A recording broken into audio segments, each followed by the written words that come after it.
As usual, I've written the assignments down. Reading, no new reading. Please go over the previous assignments. Again, if you've read everything, then go back and read it again. The light reading, reread lightly. The serious reading, reread seriously.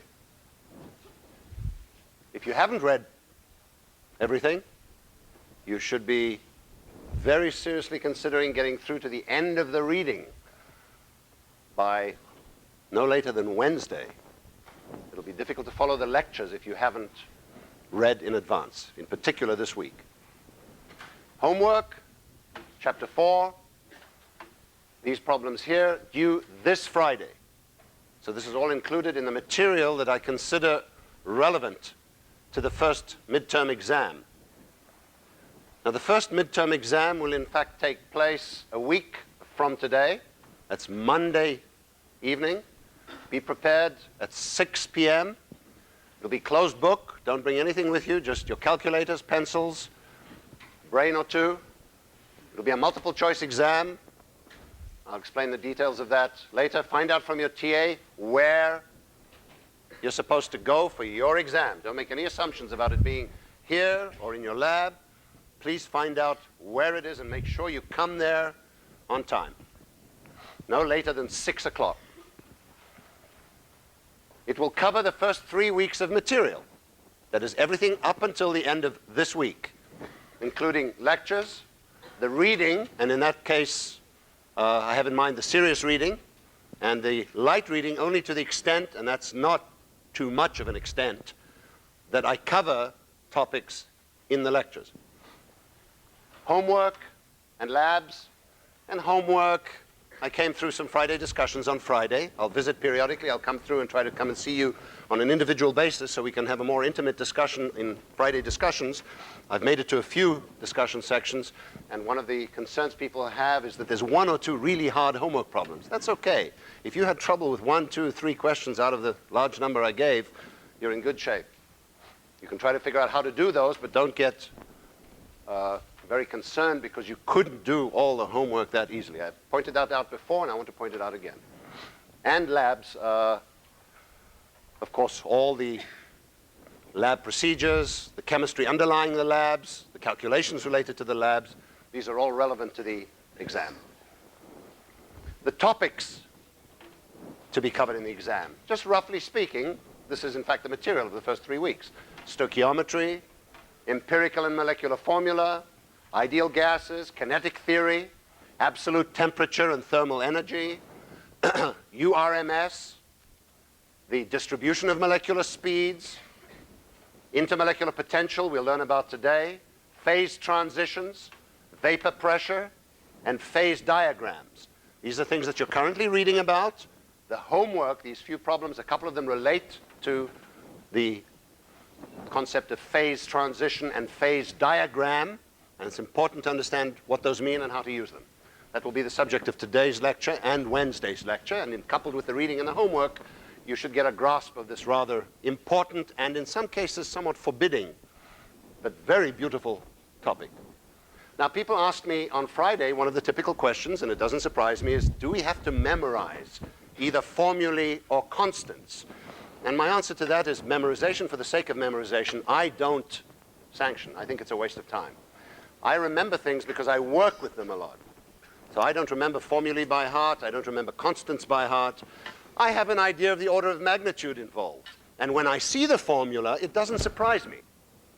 As I told some of you whom I saw on Friday, when you show me URMS equals square root of 3 kt over m, I say, yep, I have a feel for it. I know what it means. I can plug in.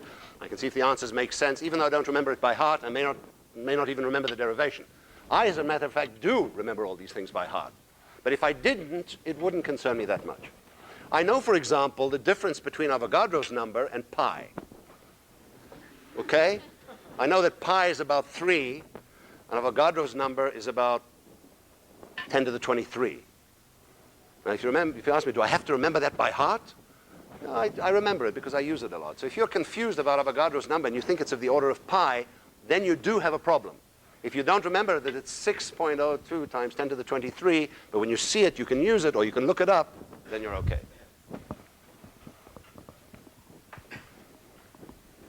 Summary of the previous lecture. We talked about the kinetic theory of gases.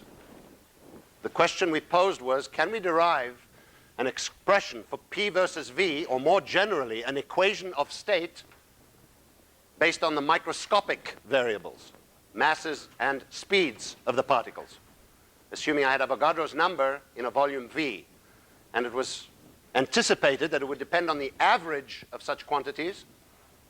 And the rather brutal example I gave you to lodge it in your memories was what I called the Tyson effect. We then saw that we expected P to be a product of two terms. One is the momentum transfer per collision, that's just the momentum, mu, times the frequency of the collisions per unit area. Number of collisions per unit time per unit area, and we saw we expected that to go like the number of particles times the speed over the volume. Let me put this up. As we go down lower, I see some of you having difficulty seeing the bottom of the board.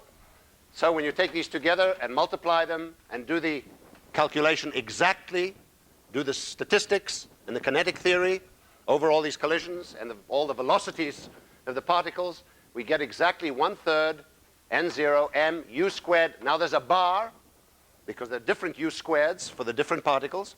And so I have to average over the squares of the speeds divided by the volume. That was the exact expression for P for an ideal gas.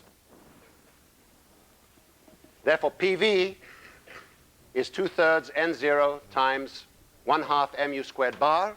I recognize this quantity here as the mean kinetic energy of the particles. They all have different kinetic energies, but that's the mean kinetic energy. And n0, the number of particles times the mean kinetic energy, is just the total kinetic energy. So this is n0 times ek bar is ek. That's the total energy of the part of the container, and that must be fixed. If energy is conserved, I don't allow energy in or out, then that's a constant. And so we see that PV is equal to a constant, and we see that what that constant is. It's 2/3 times the total energy of that, in this case, 1 mole of ideal gas. So I think of this per particle, and I think of this per mole. Recalling that PV equals RT, this gives us a connection between the energy and the temperature. Indeed, the average or mean kinetic energy of the particle is 3/2 kB times T, where kB is a new constant, Boltzmann's constant. If I multiply this whole expression by Avogadro's number, I get the total energy is 3/2 RT. So we see that Boltzmann's constant times Avogadro's number is the gas constant.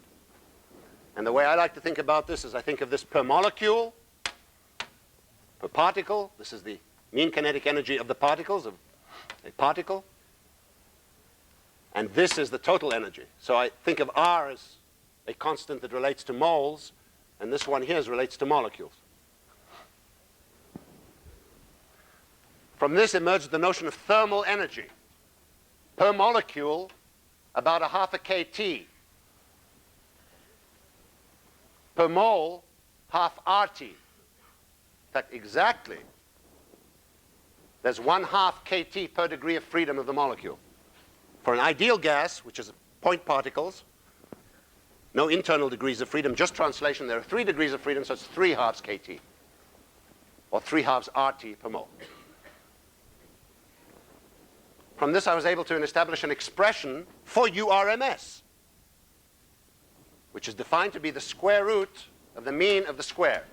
Now, you could take the average. You could use the average, the mean itself, just U bar.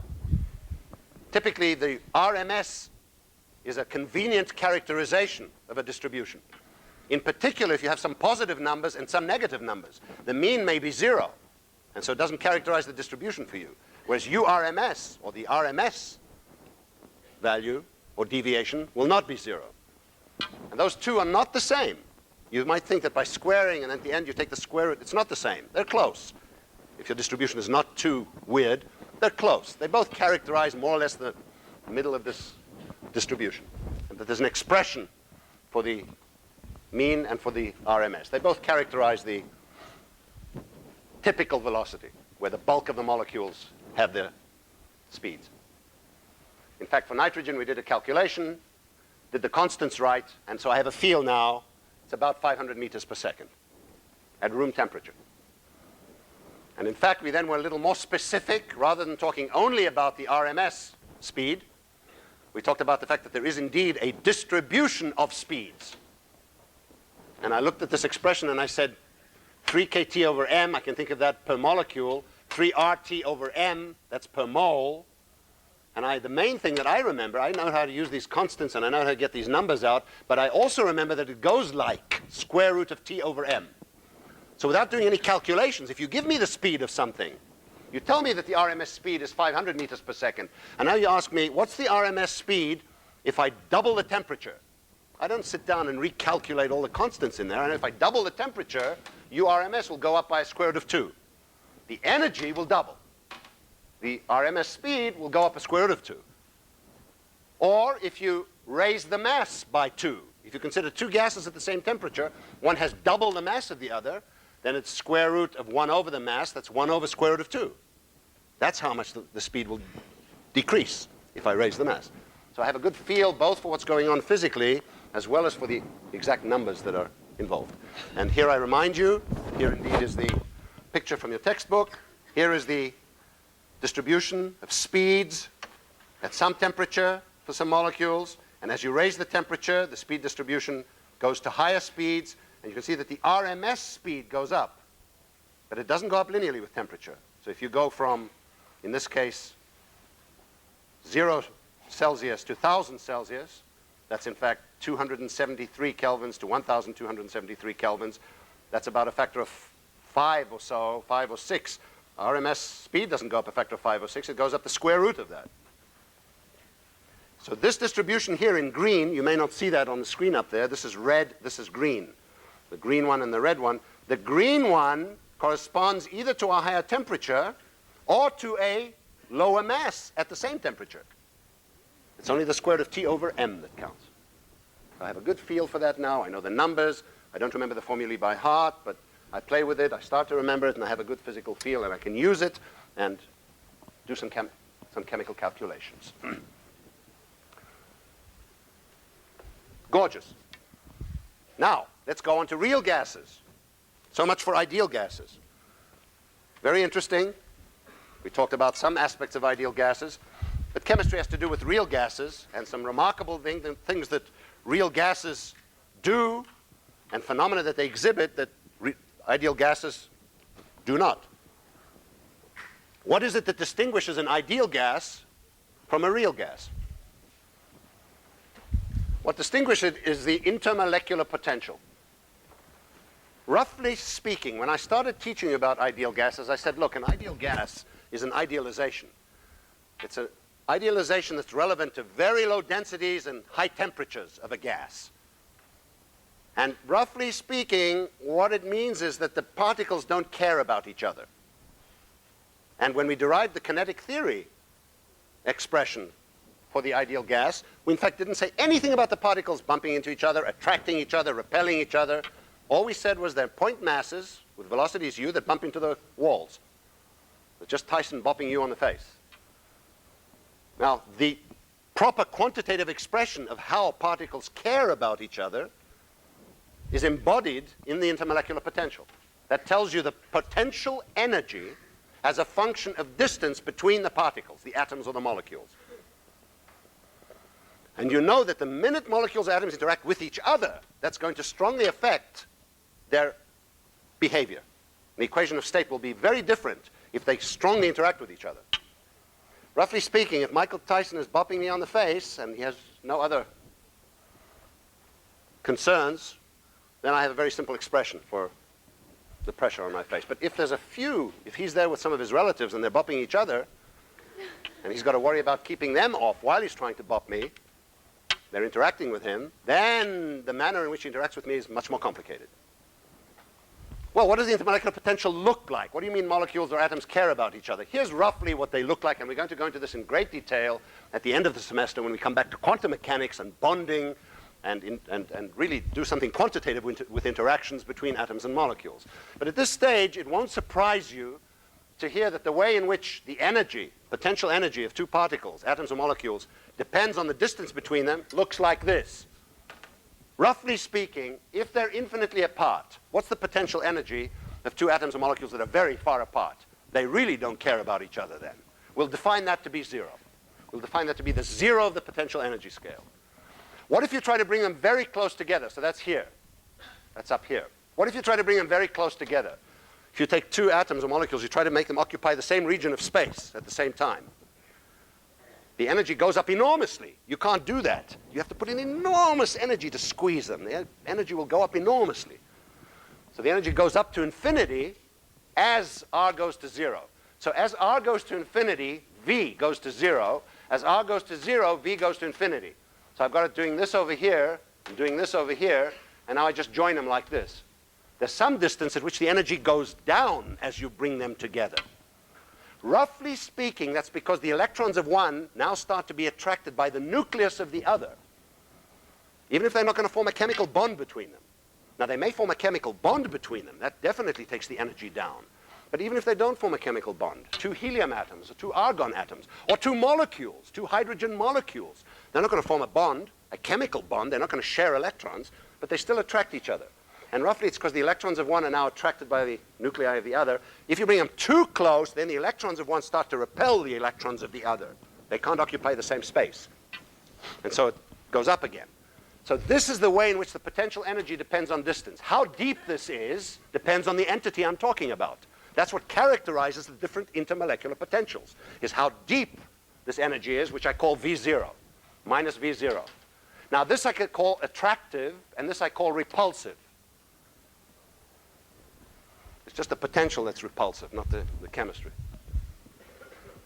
Why do I think of it as attractive or repulsive? Obviously.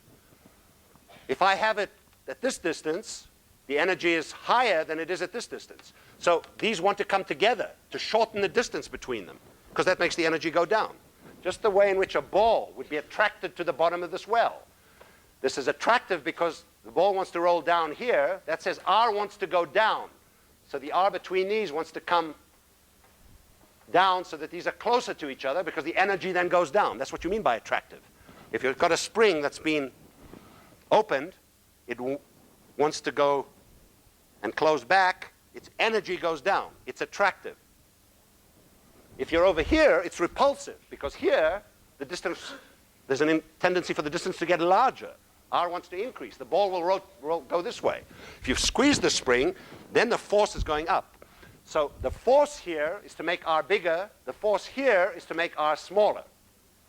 That's why one is attractive and one is repulsive. The force is the negative of the gradient of the potential energy. Don't worry about that. If you've had calculus, you know one is the slope of the other. So here there's a force pulling it in. Here's the force pulling them apart. And the minimum is here. That's where it's best. That's where we'd like to be. If the thermal energy were low enough, it would stay there. The only thing that makes it come apart is, in fact, the fact that the thermal energy is high. So what's going to be important is the thermal energy, RT, compared to this attractive potential here. That's a very important notion. It's new for some of you, the intermolecular potential, which tells you quantitatively, in terms of the energy as a function of distance, how much they care about each other. If the energy is independent of the distance, they don't care about each other. Then the intermolecular potential is 0. If the energy goes down as they get close together, they're attracting, then I know that there's a non-zero intermolecular potential, and that's expressing the fact that these two want to be close together. Beyond a certain distance, they don't anymore. It's too close. This is an exact expression of that extent to which these molecules or atoms interact with each other. And whether they repel or attract is very important. Attraction and repulsion give you different behavior, and the attraction is the novel, the new thing here. The fact that there's attraction. That'll lower the pressure. If someone is hugging Mike Tyson, is attracted to him while he's trying to punch me, that's going to reduce the pressure on my face.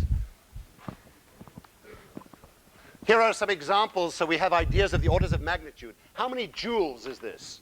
How deep is this? This is in units of joules per mole, obviously, right? Per mole of pairs of atoms or molecules, how much energy? How much does the energy go down? Is it a joule, a megajoule? What is a joule? How much? What are we talking about? We'll be quantitative about that. Right now, just to get an idea, if I take two helium atoms are closed shell. They've got, the electrons are paired. They don't want to form bonds. Helium is not going to form a bond with another helium to form a helium-2 molecule because it's already got its electrons paired. And next week, we'll talk about that a little more. I point out now, incidentally, that I will not be here next week. There are 2 weeks when I must be away. I've minimized my participation in all extracurricular activities for this semester because of the class, but there are a couple that I can't avoid. Next week is one of them where I must go to an international conference, and Professor Myers will teach you next week about bonding, electron pairs, and talk a little more quantitatively about this aspect of chemistry. But right now, here's an order of magnitude. Helium is about 1/10 of a kilojoule per mole, about 100 joules. That's a van der Waals interaction, it's called. That's because it doesn't bond and share electrons. It's just an attraction roughly for the nucleus of one for the electrons of the other at an optimal distance. And that distance is about where the radii of the atoms just come in contact. And this is not a hard shell here. It's sort of fuzzy. There's an electron cloud that we'll learn about in quantum mechanics. For argon is bigger than helium, but it's also closed shell. It's a noble gas. That means it doesn't undergo chemical reactions easily. It can undergo chemical reactions under extreme conditions, perhaps. In fact, xenon does. But argon doesn't form a chemical bond, and that's about 1 kilojoule. Now let's take something that forms a chemical bond. Hydrogen has 1 electron, so it forms an electron pair, and that forms an HH molecule. That's a much stronger interaction. That V0 is very deep. That's bonding, an electron pair. That's 400 kilojoules per mole. It's 430 kilojoules per mole. So this gives you an idea now. Non-bonding interactions are of the order of kilojoules per mole. Bonding interactions are of the order of hundreds of kilojoules per mole. That gives me a feel for what's involved. How does that compare with RT, the thermal energy? Why is it that at room temperature, helium is a gas, and it's pretty close to an ideal gas, whereas hydrogen atoms are by no means an ideal gas. They form hydrogen molecules. Now, those hydrogen molecules interact with each other via similar forces. If you take a hydrogen molecule, then it's closed. It doesn't want to form another bond because it's happy. That's also of the order of kilojoules in that ballpark. That's a van der Waals type interaction. Van der Waals, the name of these non-bonding interactions. But the hydrogen molecule is about 400 kilojoules. RT, what is RT? I calculated it here. Let's do it. R, I remember R, units of joules, is about 8.3 joules per mole per Kelvin. Multiply that by T at room temperature, 300 kelvins. 3 times 8, 24, 2400, about 2.5 kilojoules per mole. That's thermal energy at room temperature. About of the order of several kilojoules per mole. A half that, 3 halves that, that's the ballpark. About a few kilojoules per mole. So you can see that, in fact, the thermal energy, RT, is much greater than the helium-helium potential energy, which is only 1/10 of a kilojoule. But it's much lower than the 400 kilojoules of the bonded interaction between the hydrogens. So you can see that at room temperature, I expect H2 molecules, but not helium molecules or clusters. I'd have to raise the temperature very high so that RT is of the order of 400 kilojoules to break apart this bond. And I'd have to lower the temperature substantially so that RT is of the order of this potential in order for the heliums to start to come together. So now, good, got some chemistry, and I know roughly what these intermolecular potentials are. Now let's go back to the ideal gas. What was my assumption about the intermolecular potential inherent in the derivation of the ideal gas equation of state using kinetic theory? It was tantamount to assuming that the intermolecular potential is 0. So it looks like this is a function of R. This is what I mean when I say they don't care about each other. They just collide with the wall. You could actually have some repulsion here, but no attraction. But I'm doing the simple case where there's no repulsion, nothing. They're really points.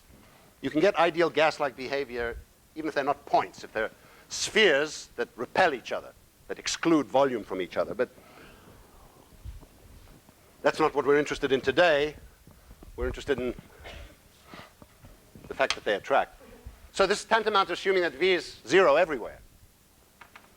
Or, to be precise, that RT is so high, RT, temperature is so high compared to the intermolecular potential that you can neglect the intermolecular potential. So on the temperature scale that we're talking about, the energies, the thermal energies, this looks essentially flat. So if this here is very shallow compared to RT, then it's assuming it's flat. Now, if I assume that V is 0 everywhere, I can do an exact kinetic theory. I plug in, do the theory the way you do it, integrate over all the directions, and find an expression for P, and you find PV equals constant. What comes out are these isotherms, smooth, P as a function of V. This came out. P is constant over V. So they look like this. Here's a high temperature isotherm, an intermediate temperature isotherm, a low temperature isotherm. The hallmark of the behavior of this ideal gas is that if you start to compress the gas isothermally, so now I think of taking something at a certain volume and squeezing, reducing the volume, then the pressure just increases smoothly, and the gas becomes less and less compressible as I squeeze it. This we remember. So I've shown here 3 points, A, B, and C. Imagine that I have gas at point A on the isotherm at this temperature of this isotherm. Here's the gas, A. I squeeze it now. It goes to point B. It's more squozen. Here it is, point B. Then I squeeze it some more. It goes to point C. This is an isothermal compression. It stays a gas all the way over. And that was a consequence of this intermolecular potential.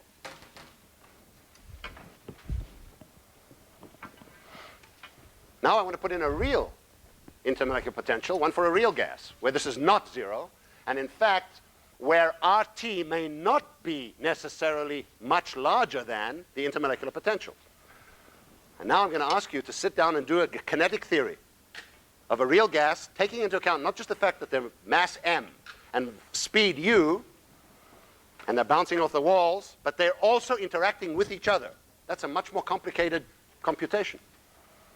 You still have to integrate over all the directions, but now I've got to worry about that each particle is interacting with each other particle. That's very, instead of 1 page, it would be 17 pages. But I'll tell you the result when you do it.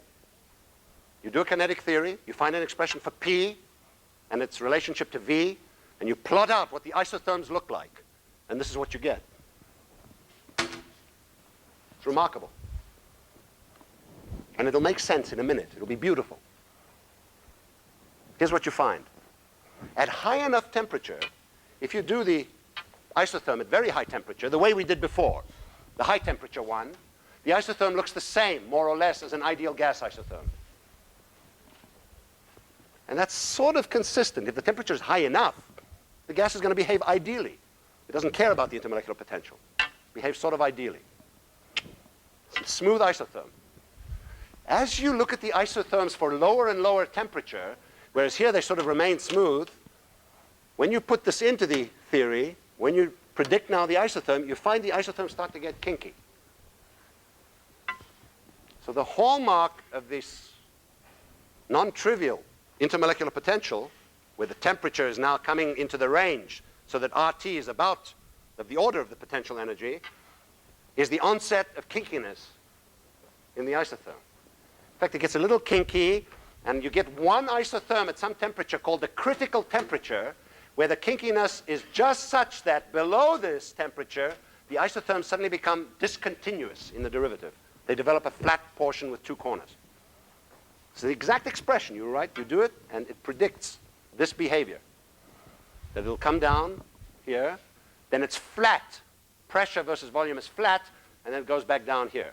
This is sort of reminiscent of this behavior again. This sort of looks ideal, which you expect. Because even at lower temperature, at low enough pressure and large enough volume, if the gas is dilute enough, then the atoms never get close to each other. So the intermolecular potential doesn't matter that much. So this is also sort of ideal. This is gas-like behavior. So there's a critical isotherm below which I get this new kind of behavior, and above which I have the old kind of behavior, more or less. And this critical temperature, how high it is, depends on how deep this potential is. The higher the potential, I won't have to go that low in temperature for this to start happening. If this is very shallow, then I'd have to go to very low temperature for this to start to happen. In fact, if this were an ideal gas, how low would Tc be? Where would the kinkiness begin? Absolute zero. There's never any kinkiness, because RT is always higher than the potential energy if there is no potential energy. So you can think of an ideal gas as a situation where it's the same thing as this, except Tc is just very low. Was a real gas at a real finite Tc. And the stronger this potential, the more they stick together, the sooner it happens, the higher the temperature at which it starts to become kinky. So this kinkiness is obviously a consequence of the interaction, the attraction between the particles. Obviously they're sticking together now and forming a new phase. That's probably what's happening. It's characteristic of real gases is that below a certain temperature and above a certain pressure, they form liquids. And then they form solids later on. So you can think about the social analog. If you're trying to stick together with friends, if KT is low enough, if RT is low enough, you can stick together. You can have some kind of social discourse. If you're in a train which is jiggling around like crazy, you can't get close. You get thrown around. If you don't care about each other in the first place, then the fact that the train is jiggling doesn't matter that much. As the train becomes more calm, it doesn't make any difference to you. You ignore the other person. But if someone you don't want to ignore, then under conditions that are quiescent, where the thermal energy is low enough, you're going to suddenly clump together. What does this mean quantitatively? Let's look at this curve in more detail and try to study it to see if we can understand what's happening. I've taken this guy here, and I've redrawn it over here. And I want to do an isothermal compression now for the real gas below the critical temperature in the same fashion that I did for the ideal gas.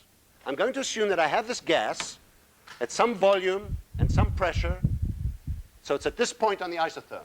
It's a gas. I recognize it as a gas here. It looks like a gas.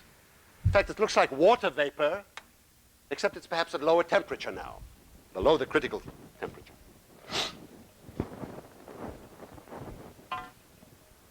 And now I start to squeeze it.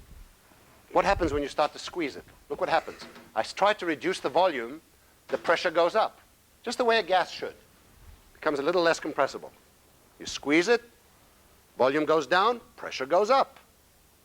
Great, makes sense, looks like a gas. All of a sudden, I hit a point here where I try to reduce the volume further, and the pressure stays constant. That's what my kinetic theory is predicting for this real gas with the intermolecular potential. Pressure stays flat.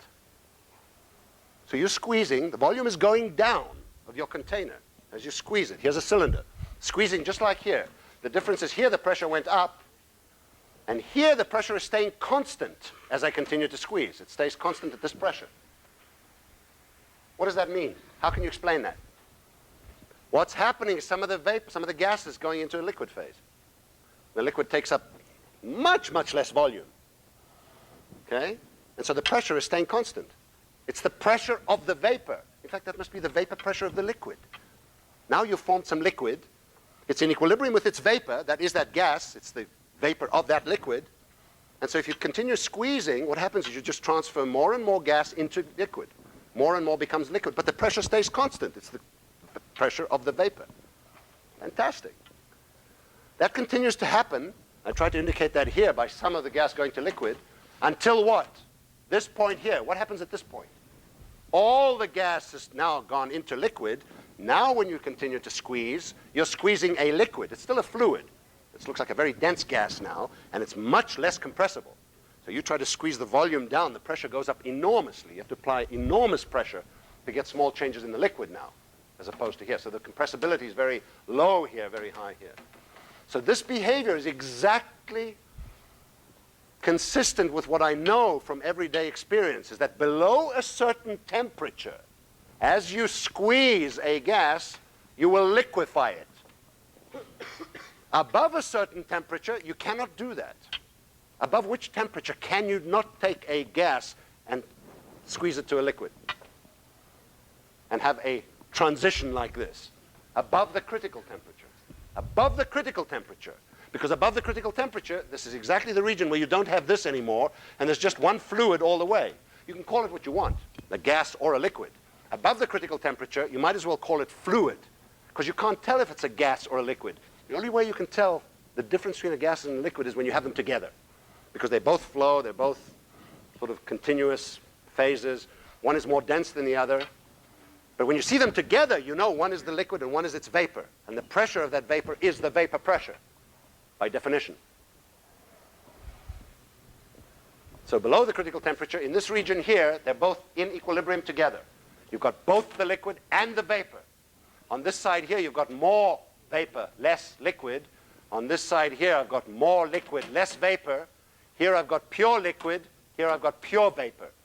On Wednesday, we'll look at that on a phase diagram, a PT phase diagram, which is the more familiar one to some of you. And we'll play with that. Some fantastic chemistry there. We'll do that together. But right now, we can see this just comes straight out of the kinetic theory of a real gas. And this is, in fact, an example of a phase transition. A transition from one phase to the other, and which I can see both those phases together. This one is the phase transition from the gas phase to the liquid phase. It's an example of a general phenomenon known as a disorder-order transition. Extremely important. Whenever I see something disordered going to something ordered, I'll recognize that that must be a consequence of interactions amongst the constituents. In this case, amongst the atoms or molecules. The disordered phase is the gas, it's spread all over the place. The ordered phase is the liquid, it's clumped together. Now, the liquid itself may be disordered with respect to another phase transition, the solid, the crystal. Then the liquid looks disordered and the solid looks more ordered. So there can be a hierarchy of disorder-order transitions with different phases in between. Here's another example of a famous disorder-order transition. Looks very different from this, but there's a lot of similarity. It comes from interactions between the particles. And that is the transition from a paramagnet to a ferromagnet. Iron is ferromagnetic. There's a temperature, in fact, at room temperature, all the iron little magnets, the atoms have magnets, spins, point in the same direction. That's why it's magnetic. Above a certain temperature, the spins, the magnets all point in random directions. It's not magnetic. It's called paramagnetic rather than ferromagnetic. This is disordered, this is ordered. There's a critical temperature below which it orders. And that's a consequence of the fact that these magnets interact with each other. They like to be along each other. If the thermal energy is too high, they jiggle and they point in all kinds of directions. If the thermal energy is low enough, they all suddenly cooperate and point in the same direction. Just like the molecules clumping to form the liquid. Or just like the members of the traveling compartment of a train, that if the thermal energy is low enough, they can interact. They can clump together. It's a consequence of the interaction. So whenever you have interactions between constituents, you can have disorder, order. This is two of many examples that I will show you on Wednesday. It's a big class of phenomena, disorder-order transitions. Normal conductivity, superconductivity. Random DNA, coil, helical DNA. Normal incoherent light, laser light. Fish swimming in random directions, what are called Ising fish, all swimming in the same direction, cooperatively. So this disorder-order phenomenon cuts across the board of physics, chemistry, biology, geology, sociology. Good, so we understand this. Now I want to ask you again about this pressure here. I want to ask you about this pressure. What is this pressure? And I've already told you, well, come on. I have here a liquid and a vapor together. This must be the pressure of the vapor. That is the vapor pressure. So I've put down here a little discourse on vapor pressure. I've written several isotherms now, all below the critical isotherm, below the critical temperature. Here's a low temperature isotherm, perhaps below this one. Here's one above this one. So here are three, steadily increasing temperature, all below the kinky stage. All below the kinky stage. So this is the vapor pressure at this temperature, the low temperature. This is the vapor pressure at higher temperature. This is the vapor pressure at the higher temperature. So you see, vapor pressure goes up with temperature. Oh, of course, that's precisely consistent with my experience. As you heat up a liquid, the vapor pressure goes up. In fact, it goes up until the vapor pressure equals the external pressure, and then it boils. That's what boiling is. Boiling is the process of transfer from liquid into the vapor when the vapor pressure equals the external pressure. So the way I think about this is this point here corresponds to a mixture of liquid and vapor in a container. I've got liquid, I've got vapor, and therefore this P is the pressure of the vapor. And as long as there's some vapor and some liquid present, the pressure must be the vapor pressure. P cannot be greater than the vapor pressure. Why? P has to be, of the vapor, has to be less than or equal to the vapor pressure. Why? Because if it's greater, some more will condense out until it equals the vapor pressure. And the vapor pressure depends only on temperature. Doesn't depend on how you prepare the sample, doesn't matter whether you squeeze it or unsqueeze it, whether you came from high temperature or low temperature. At a fixed temperature, if you've got liquid and vapor present, that vapor has a fixed pressure dependent only on the temperature and on that liquid, what that liquid is, the vapor pressure. So here is a plot of the vapor pressure versus temperature. And in fact, for water, at 100 degrees Celsius, 373.15 kelvins, the vapor pressure is 1 atmosphere. At this point here, 760 torr. That's the normal boiling point of water, 100 Celsius, because that's where the vapor pressure equals 1 atmosphere. On the top of a mountain, where the atmospheric pressure is lower, the vapor pressure would equal the external pressure at lower temperature. So liquids will boil at lower temperatures at higher altitudes. Similarly, at higher pressure, a liquid will boil at higher temperature. That's how the pressure cooker works. And that's one of the problems that you have in your homework, as you'll see, is to understand the boiling of liquids and how they are affected by the external temperature and pressure. All right, now let me ask you a question. Simple question. The critical temperature of water, is it below, about the same as, or greater than room temperature? The critical temperature of water. And you're not allowed to look in the book. You should be able to work this out just in your heads. I have here some water. Actually, it's not water, it's vodka, but for the purposes of this presentation, it'll suffice. I've got here some water. Here's liquid water. There's vapor here. I'm seeing both of them together. What can I say about the critical temperature of water just from this? It must be greater than room temperature. Because if the critical temperature of water were below room temperature, I would be above the critical temperature here. And you could never see the liquid and its vapor together.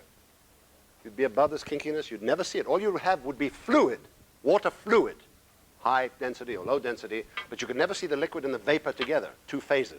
The only way you can see this phase transition from one to the other is to be below the critical temperature. In fact, the critical temperature of water is about 650 kelvins. It's about 650 kelvins, so it's very high compared to room temperature. What about the critical temperature of helium? Let me tell you, the critical temperature of helium is about 5 kelvins. And that says at room temperature, you can squeeze helium, you can swear it, you can put it in all kinds of fields. You cannot turn helium into a mixture of liquid and vapor. You have to be below about 5 kelvins for that to happen. Makes sense that the critical temperature of helium is that much lower than the critical temperature of water, because the intermolecular potential of water is much greater than the intermolecular potential of helium. It's several kilojoules per mole for water, and it's several hundred or 100 joules per mole for helium. And that's because heliums attract each other much more weakly than waters do. And understanding that in terms of the properties of the molecules and atoms is one of the beautiful things about chemistry. We'll see later that from these phase transitions, you can learn about the properties of the atoms and molecules that participate in that phase. Why does water do this? Why does helium do that? Why does hydrogen do this? Why does carbon do one thing? Argon does something else, and so on. So quantum mechanics dictates the microscopic properties and the interactions between them, and that then dictates the macroscopic behavior as these particles interact with each other and form these macroscopic phases. So there's a hierarchy, and there's in fact an infinite hierarchy in both directions. We'll only slice through a small portion of that hierarchy. Magnificent. So finally, I want to talk about partial condensation, clusters. And in fact, suppose I decide not to completely cool the whole thing down, not to cool down a clump of liquid. Let me, by the way, just show you that if you cool down a vapor below the temperature where it's going to condense into a liquid, there's a tremendous volume change, and that has consequences. You've all seen this before, but it's fun to do it in the light and in the context of this discussion of the disorder-order phenomenon. What we have here is a can, a metal can with steam inside. Okay, so it's been heated up, so there's some steam inside. Yep, there's steam inside, hot. In fact, at about the boiling point of water. Now what I'm going to do is plunge this into cold water, ice water. That will condense the vapor into liquid. What should happen?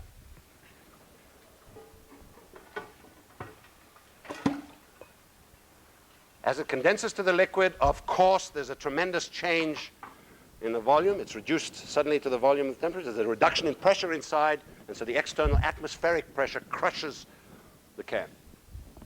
We'll see another example of disorder-order phenomenon, in fact, monomer to polymer, which is a rather spectacular one, on Wednesday when I talk about phase transitions in more general terms. Finally, suppose I want to form a partial cluster. I decide not to make a whole bulk liquid, but I want to see how something progresses to a liquid. I want to make a piece of a liquid. So I want to cool down a bunch of gas atoms and just watch how it goes to a liquid, all the way from small clusters to very big clusters. And the way people do these experiments, and some of these experiments are done here in our department. In fact, one of the people who determined intermolecular potentials by molecular beam experiments, by shooting atoms and molecules at each other, seeing how they bounce off, and saying, aha, that must mean the potential looks like this. It attracts here, it repels over here, and you can get out the shape of the potential from scattering experiments, was done by one of the people who did that is my colleague Yuan Li in this department, who got the Nobel Prize for just that, using beams to determine potentials. And then you try to understand that in terms of quantum mechanics, and you try to understand what the implications are for phases and so on. But now I want to see what happens if I make small clusters and then bigger and bigger clusters and go between a single atom to a liquid in some continuous fashion, or a solid for that matter. And the way you do that is you take a high-pressure gas of those atoms and you let it go to low pressure. You squeeze from high pressure to low pressure. When you do that, you cool the gas down.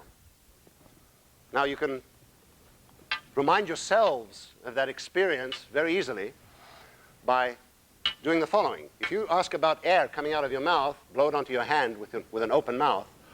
If your mouth is open, there's no change in the pressure as the air goes from inside your mouth to outside your mouth. You're just taking the warm air from inside your lungs, and you'll feel that it's warm on your arm, body temperature. If you close your mouth and do this, so now I've got high pressure inside. I make a high pressure inside my mouth and let it expand. It feels cool. One feels warm, one feels cool. Even when I do it at about the same rate. That's an expansion. When you expand a gas and you don't allow heat in, it cools down. We'll talk about that in more detail when we do thermodynamics. Under that cooling, I'll start to form condensate of the type we just talked about. But here, because it's in a beam, it can't form massive macroscopic quantities of the liquid, and what you form are clusters. And you can find out what these clusters are by subjecting them to mass analysis. And what you find is quite remarkable. I want to just show you the two extremes. One is argon. Argon, you get a series of peaks at different mass. Some argons with 2, 3, 4, 5, 6, up to many hundreds and thousands of atoms per cluster. When you do it with carbon, you find one big peak. And let me tell you what that peak is. That peak is at carbon 60. There's something extra stable about carbon 60, and I'll end the lecture by showing you what that is. This is very recent work. It's only recent that this has been worked out and confirmed. What you are forming in the carbon case is carbon 60 molecules that have the shape of a soccer ball, which has 60 vertices. And that object called today carbon-60 or buckyball is in fact a new form of carbon. There's diamond, there's graphite, and there's carbon-60 molecules, which today, even just the last year or so, can be isolated in large quantities. We will talk about more of that on Wednesday.